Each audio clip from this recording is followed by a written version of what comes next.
אות אומץ 2016 מוענק לאיציק זגשבסקי.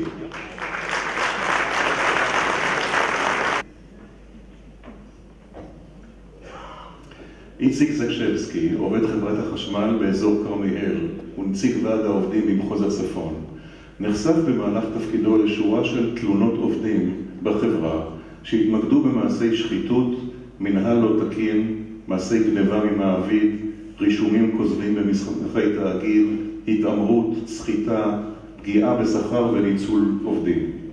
הוא העביר את כל החומר שהגיע אליו למבקר הפנים של החברה, ולאחר שעדויות המתלוננים נחשפו, החל נגדו ציד מכשפות שכלל הכפשות וזימונים דחופים לוועדות משמעת. חושף השחיתויות הפך לקורבן. לפתע הועלו כלפיו טענות קשות על היותו עצלן ועובד בעייתי, וכפועל יוצא מכך הוא הושעה, הודח מתפקידו, והוא עבר למרכז למחזור פסולת ישנה של חברת החשמל, אתר מבודד ומרוחק. הוא סירב להרכין ראש. הוא פנה למבקר המדינה בבקשה שיוציא צו הגנה רשמי כחושף שחיתויות ויגן עליו מפני פיטורים. ואולם גם לאחר מכן לא פסקה מסכת ההתעמרות בו. הוא הוחרם ונודע ונמנעו ממנו זכויות שכר והטבות שונות.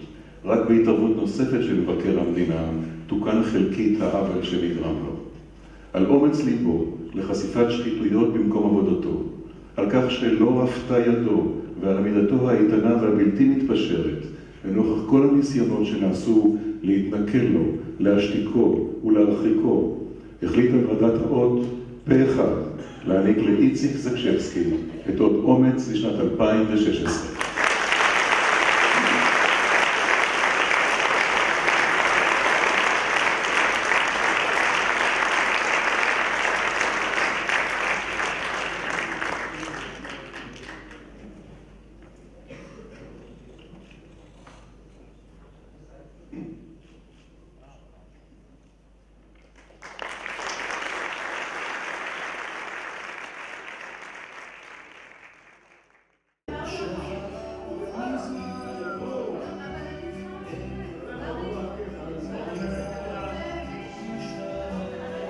לא.